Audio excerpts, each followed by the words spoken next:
Well, good afternoon. My name's Jillian Goldberg, and we're here in my home studio in Cary, North Carolina.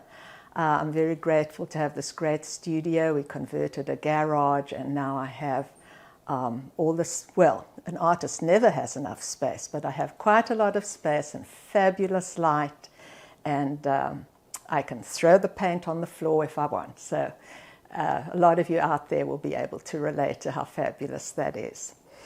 So I was originally an art educator. I went to school for art education and taught pretty much my entire life.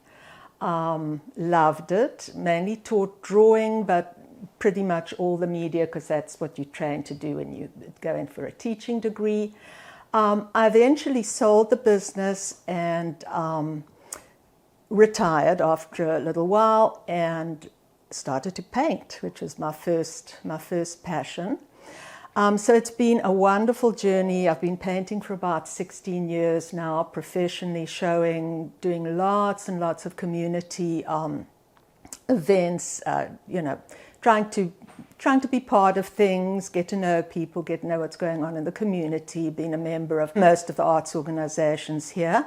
It's also been a wonderful time because I've been able to learn so much. And as an educator, I think you never want to stop learning. So I've taken workshops from the most wonderful, wonderful mentors. And I've also had the good fortune to be able to travel with my husband. So, seen a lot of work overseas, which has been great. So in my studio, I have several stations set up, and I like to work on several things simultaneously.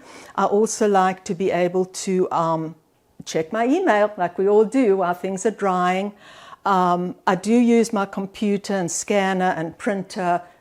In my work, I will often scan small works on paper so that I can print them up and use them in collage or use them as starts for paintings.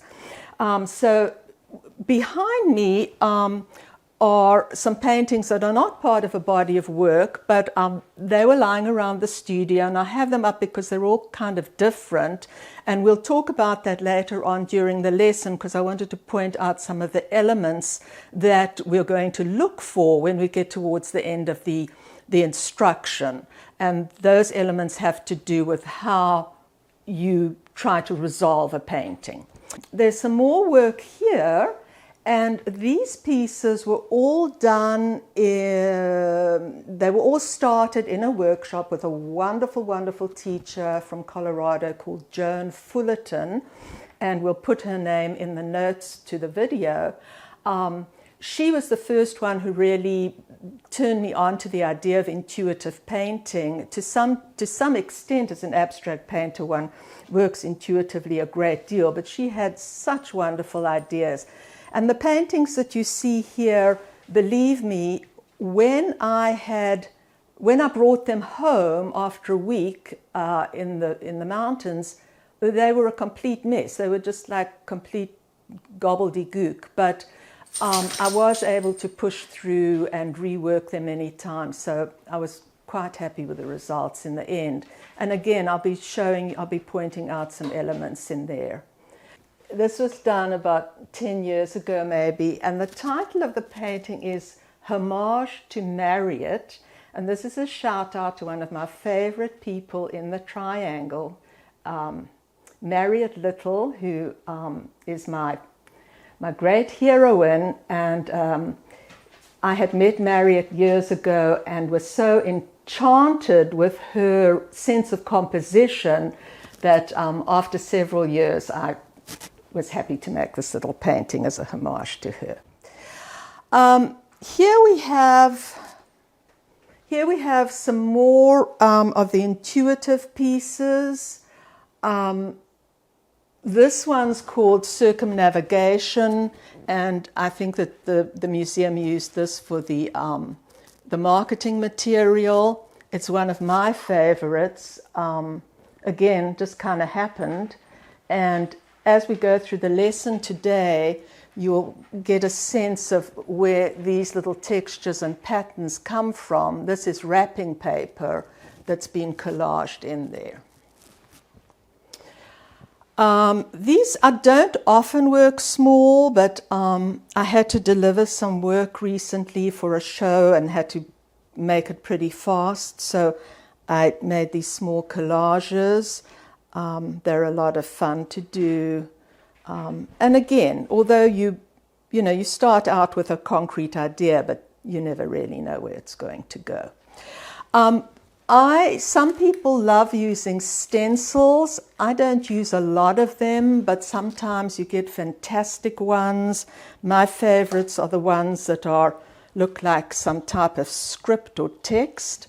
And I'll show you later on during the lesson how you can use those.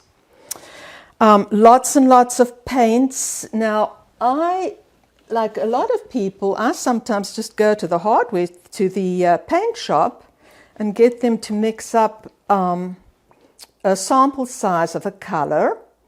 I am very bad at using green and mixing greens, so I went and got a ready-made kind of murky green. Grays are wonderful to get from the paint shop. A lot of you will be painting the sides of your paintings gray. So instead of using incredibly expensive paint from the art store, you can use stuff from the paint store. But I thought I'd just point out a few small works. So these landscapes are thumbnails of a series that I was working on that referenced South African landscape and were also kind of a homage to a very, very dear teacher in South Africa who was one of the first people at that time in the 70s to abstract the landscape. There's some small little mixed media pieces that actually this one's got real butterfly wings that I found on my walk with the dog. And some of them, this one's got a real leaf in it and so on. Yeah, and then on this wall, there are some more. This is a little series of collages, and I'm going to let you all in on a secret. I shouldn't really tell you this, but so there's a technique where you can separate the extremely thin layers of paper napkins, and you can collage the imagery in the paper napkin into your work. If you are able to kind of make it gel sufficiently with everything else, so much the better. So those were kind of fun. And then as a mixed media artist, I don't only use paint and paper, but sometimes I will type things. This is a vintage Olympia typewriter that somebody was very, very kindly actually gave to me. And it's just amazing. It is in perfect shape. We've got a new ribbon. And what you may ask, do you do with a vintage typewriter if you're an artist? Well, this is a little book that I made where, actually with a different vintage typewriter, I typed up some excerpts from T.S. Eliot poems onto empty tea bag paper. Well, as promised, today we're going to do an intuitive painting, and of course it would be lovely if in your home studio or your kitchen table you can follow along with me, but if not, you can watch it later and pause and explore as you wish. The title Intuitive Painting suggests a method of working that is instinctual, that is free, that is loose, that goes by, that where the right side of your brain is in full flow as opposed to the left side, which is the judgmental side that always tells you you're doing something wrong. So in traditional painting, and of course the way I was trained and the way everybody was trained a long time ago, was you always had a plan and you had a thumbnail and you had sketches and you were looking at a reference photograph, or you went out in the field and painted the mountains in the distance. But nowadays, all that sort of dropped, but there's still a lot of people who paint like that and very, very beautifully. But today, there's also arisen a school of painting where people are exploring and going with the flow and finding directions which they had not planned. So it's kind of like giving yourself permission to play. What we'll be doing today probably will end up looking like a great big mess on your substrate, but at the end of the class we're going to talk about ways that you can work towards resolving what is on here. So the point is not to make a pretty picture. It will not be a pretty picture. The point is to learn things, to let go as much as you can, and it's hard for most of us as adults, but to get into the flow and be able to feel like you're in the zone, as they say, where creativity flows and things happen that you don't even expect. You know, a lot of abstract painters will tell you that their best work are pieces that they have no idea how they did them. They cannot remember painting them because they happened when they were in the flow or in the zone. So to get started, we are going to look at what kind of substrate to use, and I'm using these wood panels. They're very, very inexpensive. I get them online. It's a birch board. They're also thin, which means they're inexpensive. Today, I'm using my color wheel to use a triad of colors, 3 colors, and they are called split complementary colors because they are not the red, blue, and yellow that we know, but they're the colors just off of those. So instead of the red, I'm going to use an orange. So in your traditional color wheel, you've got blue, yellow, and red, okay? I'm going to use orange instead, and my little nifty tool here tells me that the next color I should use is green and the next one is violet. And actually, I must confess, that's one of my favorite palettes. I don't know why, because I hate green, but that always works for me in a painting. So that's what we're going to use today.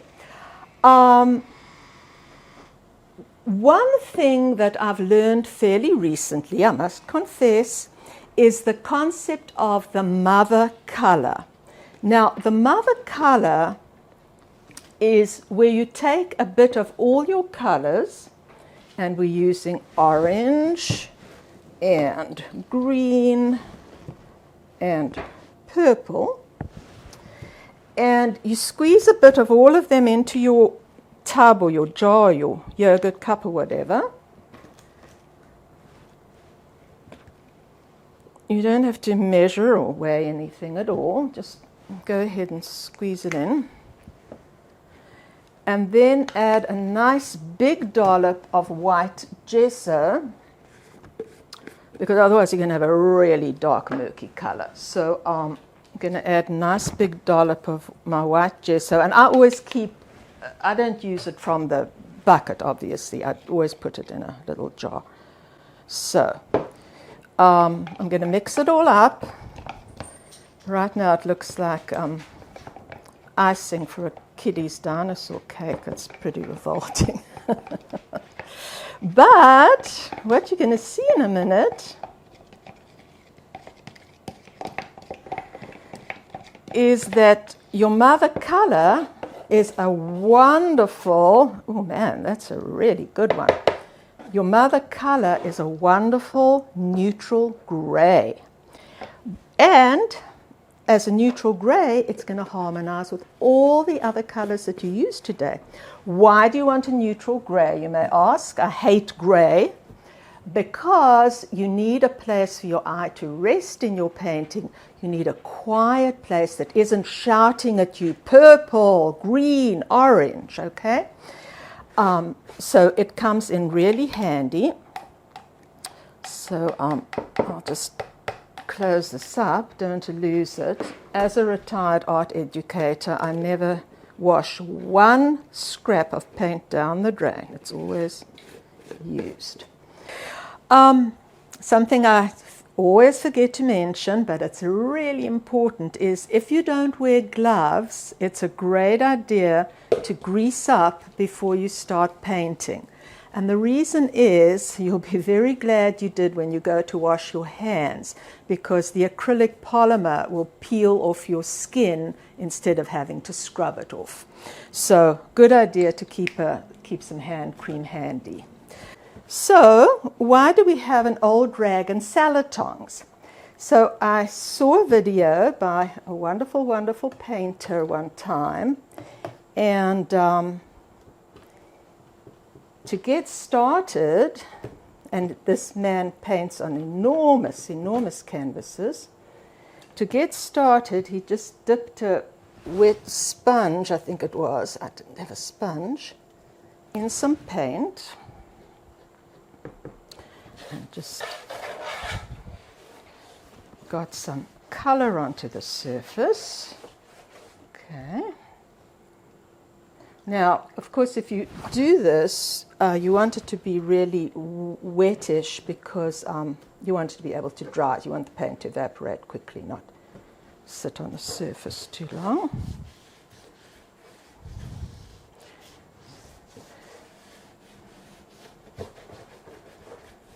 Okay, so we've got some purple on there. Good. Now, we're going to do some of that loose drawing, blind drawing, non-dominant hand drawing. So I've got my stick and my stubby pencil. These are really great pencils. I'm trying to remember what they're called. It's a Lyra pencil, graphite. It's also water soluble, so the edges will soften. And I'm just going to make some really bold marks on the canvas, on the board.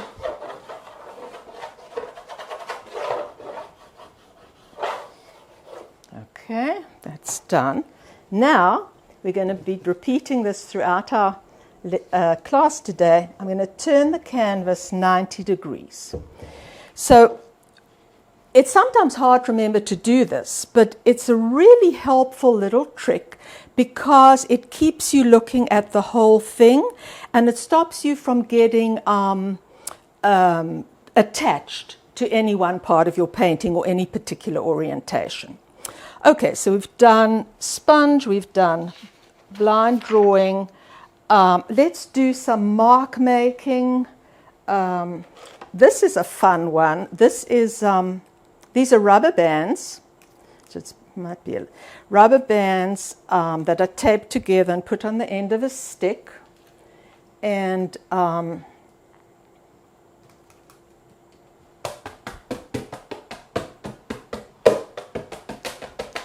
looks just like the footprints of the little birds on the beach.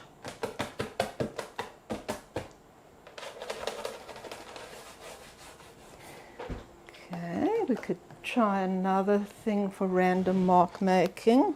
Here's a fun little roller.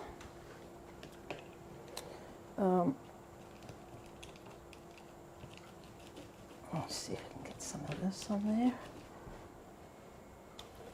Ooh, nice. Okay. Hating the color, but that's okay. We won't see much of it by the time we're done. Okay, but that's nice. It's kind of like tire tracks, isn't it? All right, so now we turn it again.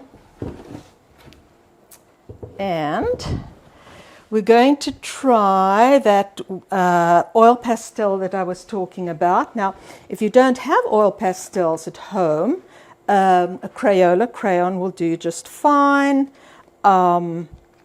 even a wax candle will work. And I'm going to use white because I kind of like the way the white shows up under paint. So I'm going to just do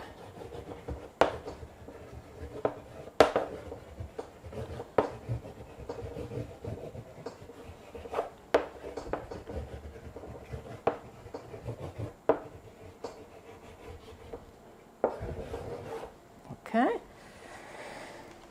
And next, I love this one. This was the instructor that I had for a workshop called this the dangling sleeve technique. And in the absence of a dangling sleeve, I'm going to take some wet paper towel and I think I'm going to use some of this mother color because those colors are really not nice. So let's dip it in some of that mother color. And just imagine that it's hanging out of your sleeve, and by accident, it gets dabbed on there. Doesn't look like much now, but you'd be amazed at how these random marks just will come to life later in your painting, or not. We don't know yet. Okay. That's nice, a little bit of this. People will say, how did you get that texture? Okay. All right, that's the dangling sleeve. A brayer. I love brayers. I'm going to use my nice brayer. So to apply paint with a brayer, you do have to get like a little, I'll have to do it on here, you have to get like a little puddle of paint to roll up. So let's use some of this orange. Oops. Popsicle sticks. And use some of the neutral. Mix them together.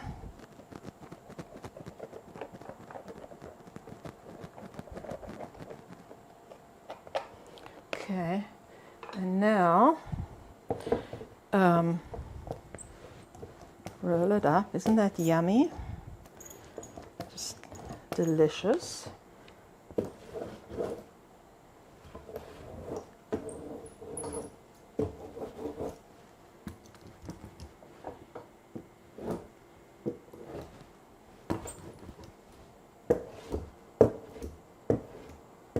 It's pulling some of that green, neutralizing that a little bit, which is good. I don't want my paint to dry on my brayer, not cheap, so try and stick it in there. All right, credit card. A credit card, or so you could use this, you could use a card, you could use a squeegee, you could use one of these ice scrapers. But let's get some paint going. I'm going to use a brush to mix this up. Get some paint going. Purple. And we definitely need some white to clean things up around here.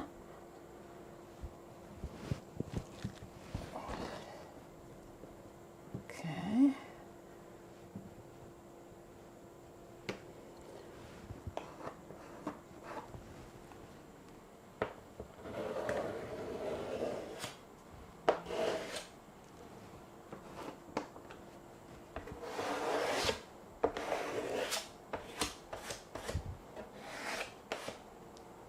Alrighty. Now,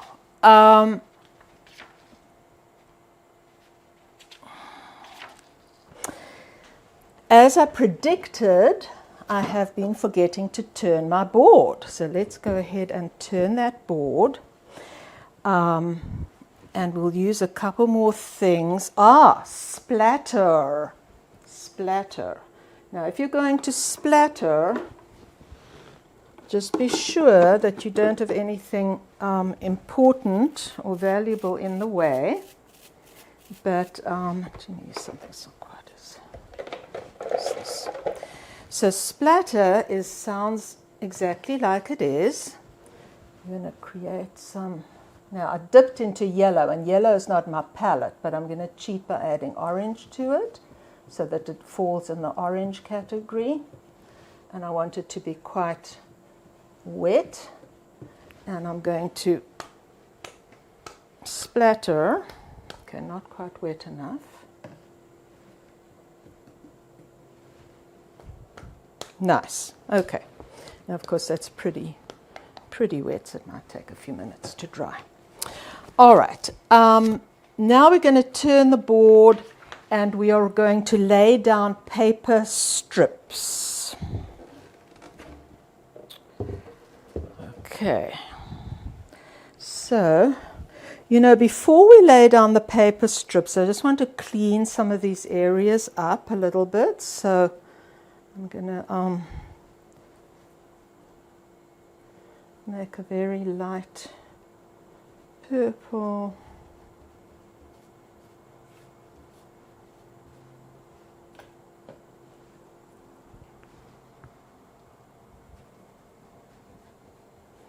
I'm sort of taming, quieting down some of these areas.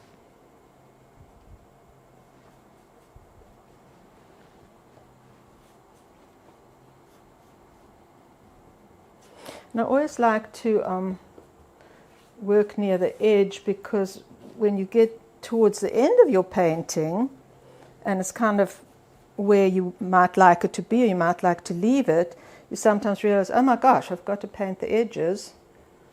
So I do like to do that. All right, so it's already calmed down quite a bit. Okay. Now, another thing that you want to have on your table at all times is your water spritzer. And this, you can get the little ones at the dollar store. This is like, they sell this for ironing. Spritzing your clothes that you want to iron, and you keep your palette spritzed, because remember, we're dealing with polymer and it can dry in 10 minutes. So keep everything spritzed. Okay, so now we're going to do the where we use some newspaper, and we lay the newspaper down. No plan here. I might just spritz the newspaper. And spritz it a little bit, it'll stick better.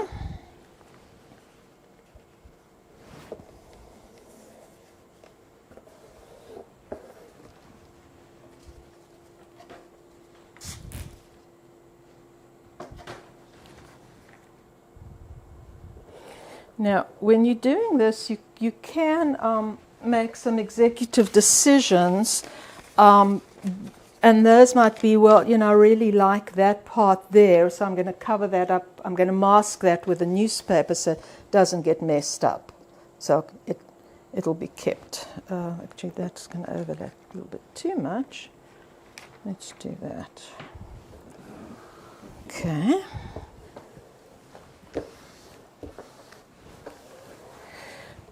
Now, there's several things. So you've masked off some of your areas. You can take a scraper and you can scrape a color in between.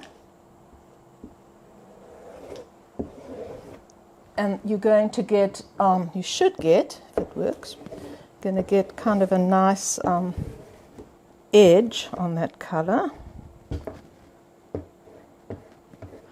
I definitely need more orange.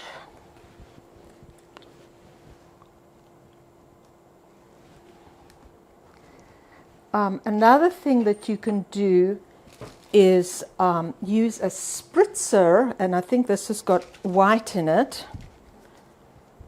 Let's see if we can. No, it does clog up, but there was another one here. Yes, let's see if this one works better.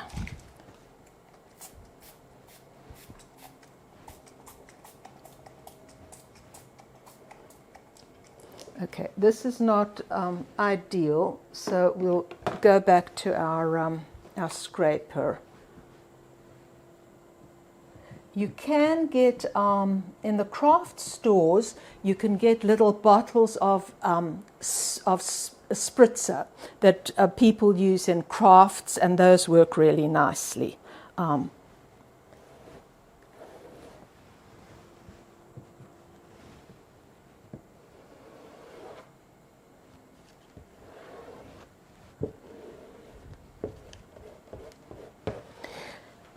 An idea for painting between these masks is to use white,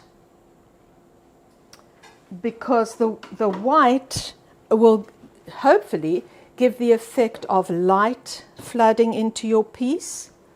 So let's put some white out there. And let's see if we can get some white going here. Okay, that might be quite nice.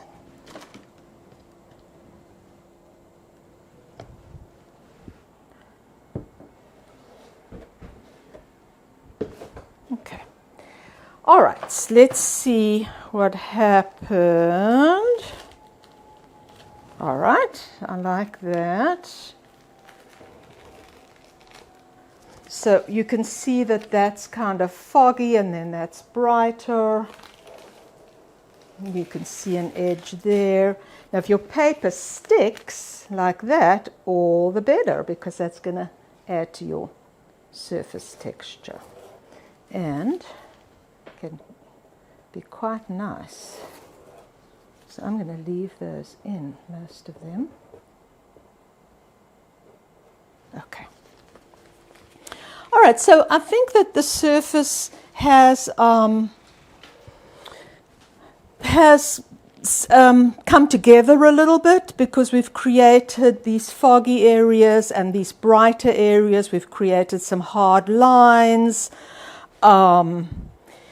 I still feel like it's much too busy. So let's see if we have any more techniques. I remember what. We are going to, we haven't done any pattern and texture. So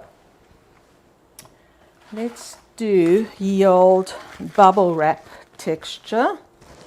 And let's see if I can get some nice, you know what, I think I'll use some of this. This is, yeah, I think this is just black. Let's see what we can do with that.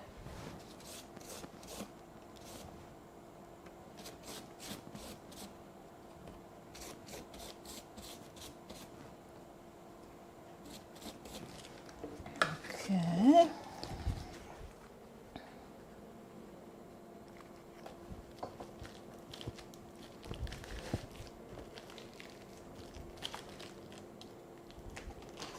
All right. Don't know if black was the best choice. Let's maybe grey that black up a little bit.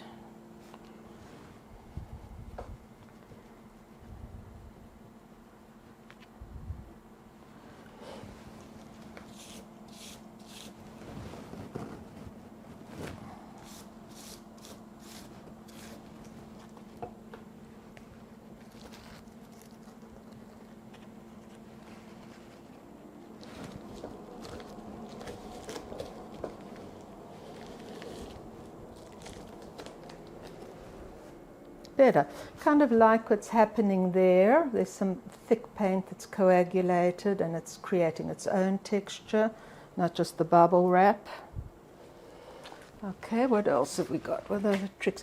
Okay, so this is a gorgeous stencil, and I just can't help using it all the time. So let's put it on here somewhere. And what this is going to do is give us some nice rich surface texture, we hope. Question is what color to use, and I'm feeling like we need a darker tone here.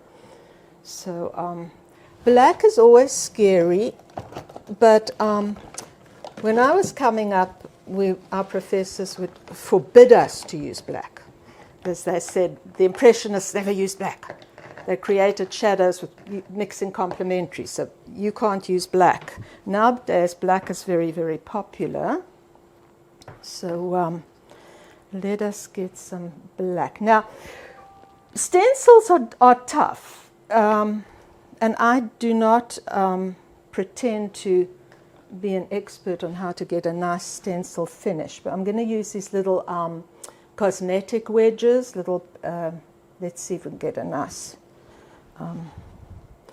so just going to pat the paint between the stencil plastic. Let's see what it looks like. Nice, like that. I'll have to get rid of the stencil because it's showing up in all my paintings the last few months. Okay, now I know that I put a little too much water on there, so because I'm using a sponge, it's probably seeping between the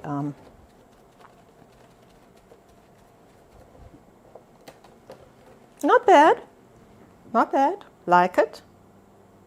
So you can see already by adding some of that darker tone, it's really tightened things up. Of course, now I've got 3 dark tone blobs in a row, so that's not going to work. So let's turn our board. And I like that pattern so much, I think I'm going to try repeating it somewhere, but with a slightly different tone. How about purple and black? Let's see. Now, I'm just mixing this right here on the plastic. So if you have a plastic tablecloth, it's really great for mixing because, of course, it won't soak through.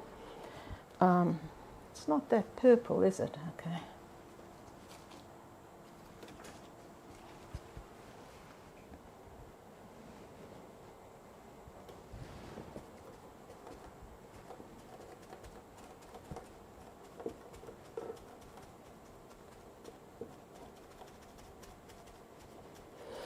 Now, those 3 blocks of texture are very similar in size, so we need to create something that's a different shape. So let's see if we can make kind of a long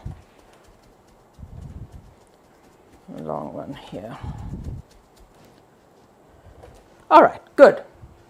That's good. And I like how that little bit of yellow contrasts.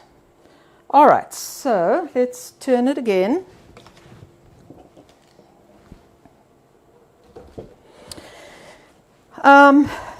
I'm seeing that orange needs to be repeated a bit more boldly. It's such a happy orange. Let's see if we can get a little more orange in somewhere.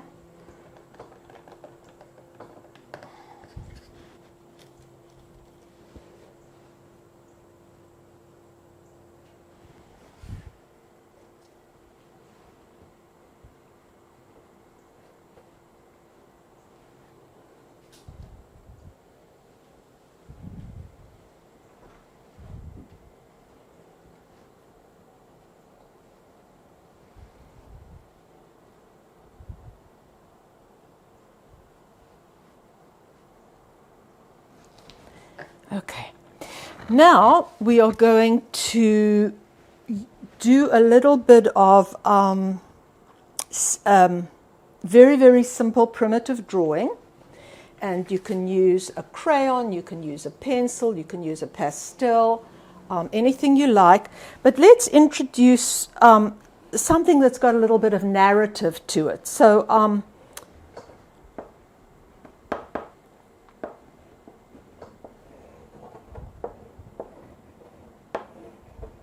little stick figure there.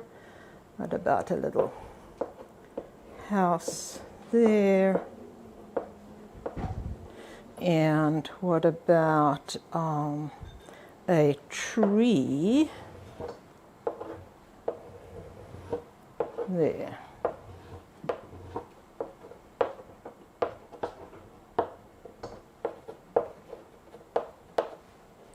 I'm going to put another house here.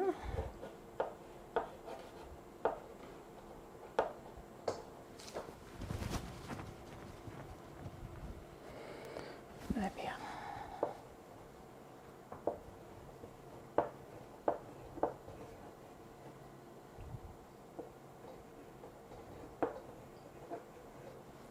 Okay, so we're still going to work this painting a lot, but it's nice to have some backup that's narrative, things that people can recognize. Right, now we're going to do a little bit of analysis, and we're going to use our critical left brain here. So we've thrown caution to the winds. We haven't followed any rules. We've just put stuff on. Now we've got to think about it. So let me just close up the paints for a sec, or I'll just spritz them. So when you're considering resolving a painting, there's certain things you're going to look for. One is, do I have enough contrast between lights and darks? Values, which is lights and darks, is really what does the work in your painting. And think about if you saw a painting in a shop window across the street, what would make you stop and look at it? And the answer is always going to be the value contrast. So where light meets dark, that's what your eye responds to. And actually more so than color, a lot of people think, well, something that's colorful is going to be eye-catching. But sometimes colors have similar values, and so you don't get that dark light pull. So let's see what's going on in our painting. This is a nice these black, grayish black areas are a nice contrast. But if I squint my eyes and look at it, the rest is pretty much mid-tone. We've got some light brightness there, but the rest is sort of mid. So let's think about where we can go in and put, I think, some more bright areas. I may be wrong, but I'm just going to try.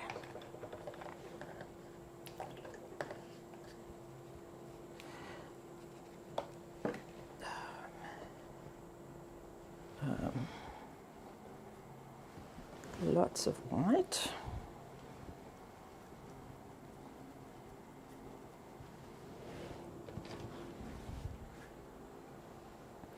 So I'll try for a contrast between this dark area and a lighter area here.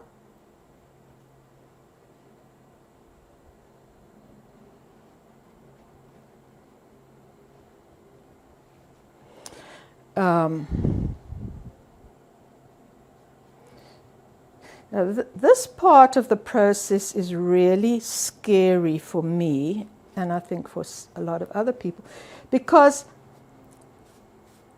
you're making decisions based on your knowledge of art theory and your taste, your ability to discern what looks nice and what doesn't look nice, what looks like a big fat mess and what is starting to become pretty or charming or interesting, whatever. Probably don't want your painting to be pretty.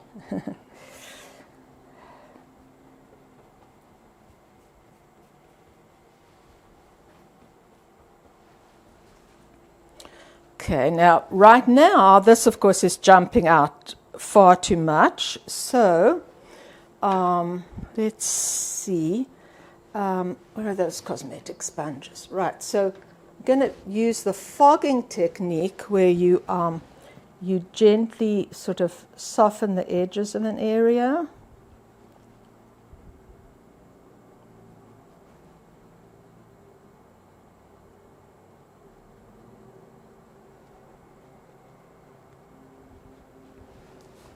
Okay, it's a little better.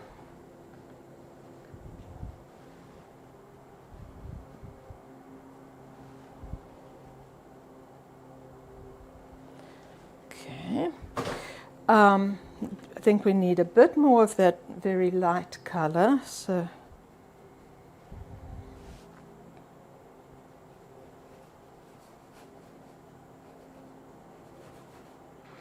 oh, too much purple.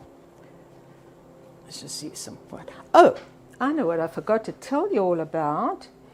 This is called gesso juice, and usually when I'm painting for myself, I use an awful lot of gesso juice because it's a runny white paint, like the texture of cream, and all it is like a third of gesso, a third of water, and then a third of gloss medium, and you shake it all together, and I find it absolutely invaluable, for,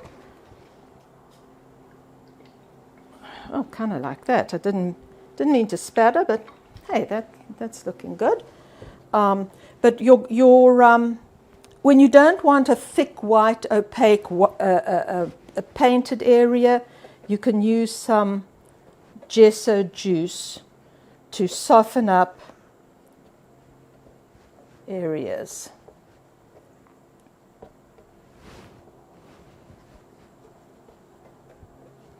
See, that's already working much better for me.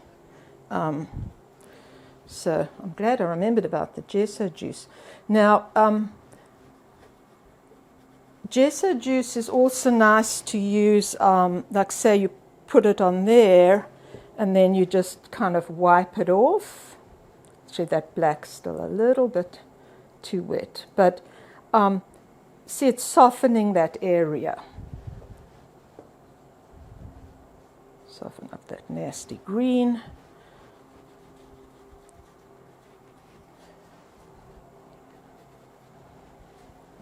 Okay, I think that's quite a lot better already. So we were talking about lights and darks. So we've definitely, maybe it's a little bit too much of splatter going on there.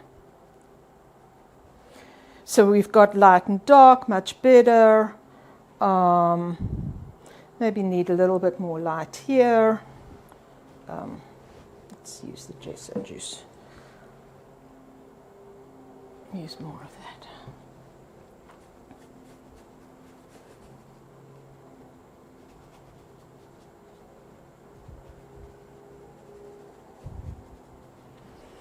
Okay, so if you squint at it now, I think we've got a much better balance of light and dark.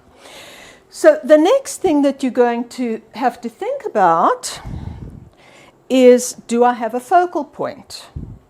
Where's the important part? Where does my eye go first? If it's too busy, your eye doesn't know where to go. If it's too calm, it's probably boring. So you have to figure out, where am I going to attract the eye? Now, there's a very simple rule called the rule of thirds. It's actually more complicated than that. The golden rule is 5/8 and 3/8. But for our purposes, we'll just think of the rule of thirds. So don't think I even measured it. I just eyeballed thirds. And the magical thing is that you want to place your focal point on any one of those intersections. So for instance, if you are drawing, if your painting is a vase with flowers, and you want the flowers to be the focal point, you're going to put it there. You could put the focal point here. If you're doing a still life and you have lemons,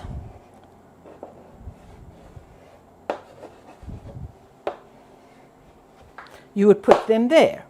So wherever you want the eye to go, there's a good place, there's a good place, there's a good place.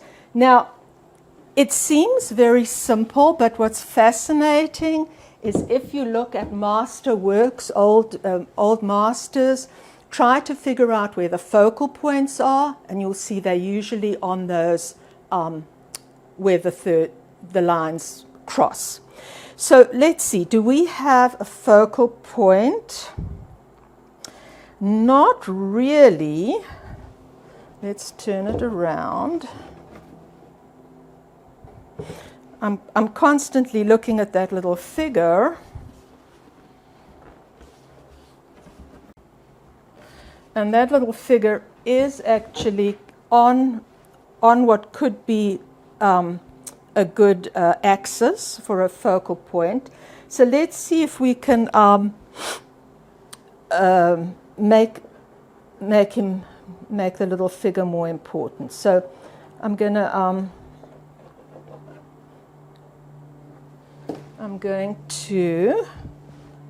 outline it a little bit.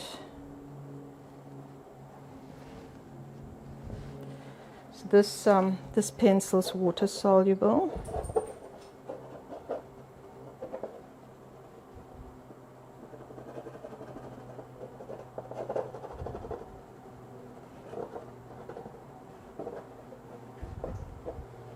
Okay. Put a little dab of white there, maybe.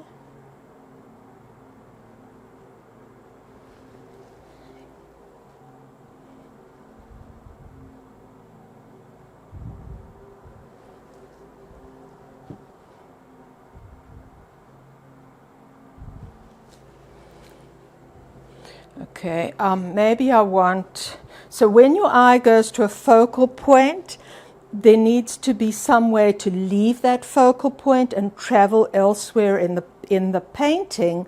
So perhaps I need to, see I've got some white there, I've got white there, maybe I need to lead the eye there a bit more so that it can come back. So let's see if we can make something white. There's a little bit of corrugated. Let's see if I've got some. Here we go. So let's see if we can get some white texture on this guy.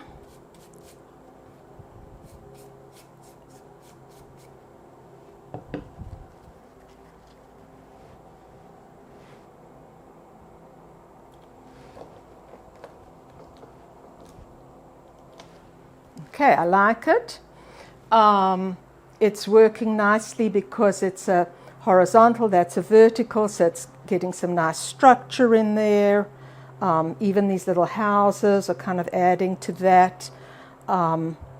Let's see if we can repeat it. We don't want to repeat it so that it's ding-dong, but we want to have an inkling of it somewhere else. Maybe here.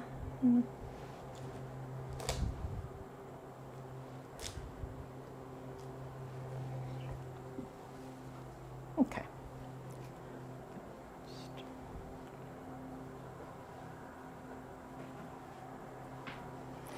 Okay, so it's not perfect, it's not great, but at least I've got a focal point, I've got more light and dark, my eye can follow. What else do I need? Hard edge and soft edge. Do we have a place where a hard edge is against a soft edge? Well, this would be a very good example right here. Kind of got it over there. Now, your focal point doesn't always have to be something narrative or a shape or an object. It can simply be where two colors are juxtaposed, or a light and a dark is juxtaposed, or a sharp edge is juxtaposed next to a soft, fluffy edge. So if I'm going to show you a couple of examples of work that I hope is finished. We'll see if my advice works for you. So in this painting over here, this painting was actually made by painting over an old painting and isolating some of the areas and colors that I liked. So I would say that my focal point is there, which is okay, because if you were to do your rule of thirds, that would be in the top left quadrant, so that's my focal point. Where can my eye travel after that focal point? Well, the orange is repeated a little bit there, that tiny bit of yellow, and the yellow back there is repeated here, and then the blue-green. So your eye can travel. This is, I guess, also a little bit of a focal point. You don't have to have one focal point, because we've got a contrast between the sort of smudgy areas and this firm rectangular area. This painting is, I think, more complex and more difficult to analyze. This is definitely an intuitive painting. I have no idea how I painted it or when I painted it, but it happened. And I think it would be fair to say that the focal point is maybe here. I know my eye goes to that pattern. And the pattern is sharp, graphic black and white next to all this mushy paint here. But then I can travel from the black and white to the black here, and then a little interesting piece from a little collage magazine picture, and then up to there. So I've got a focal point and I've got movement. And this painting would fail if it didn't have the strong graphic, because then it's just a big mush. So those are some examples. This painting here is actually, this was done after the intuitive painting workshop that I took. So this painting emerged from an absolute mess, kind of like this. But what I did was I started calming down areas, so like that area there, and this area here, and this area here. In this painting, I'd say the focal point, that's a real strong focal point for me, because it's very light against dark. It's repeated here. Again, you've got thirds, and then and then because the background's sort of murky, you've got these two mysterious windows that are very dark. So they break that murkiness because they're defined shapes. In terms of the colors, yellow, yellow, yellow, yellow, yellow, but the yellow is not exactly the same. Sometimes it's greenish yellow, sometimes it's whitish yellow.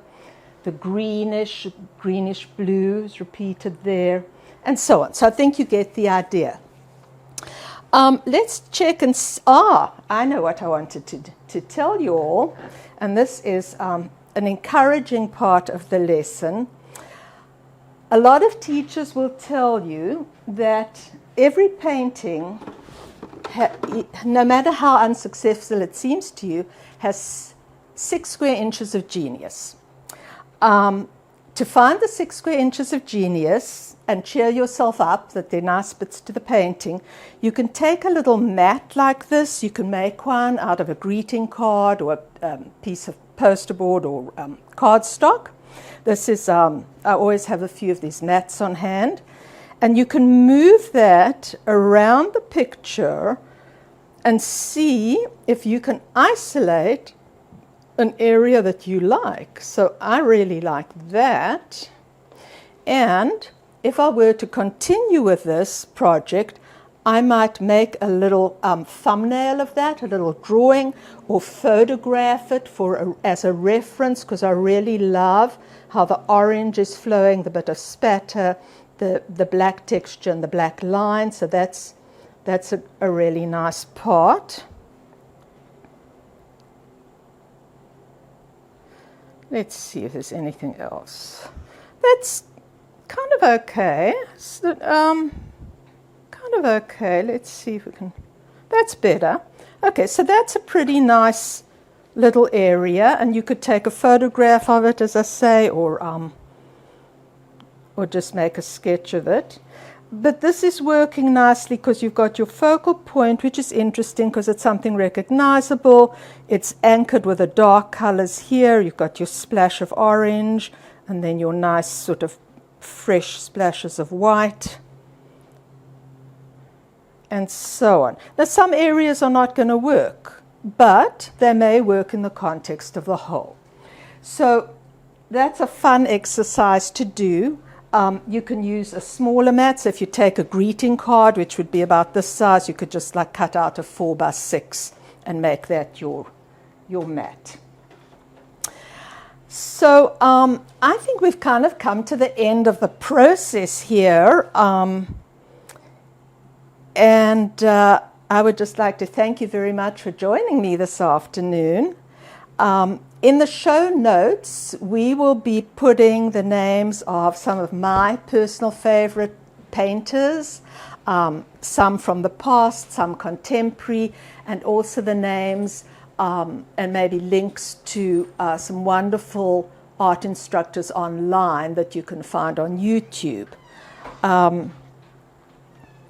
So thanks again. When you watch the video, be sure to like and subscribe, and hopefully you will get a lot more wonderful things to follow along with.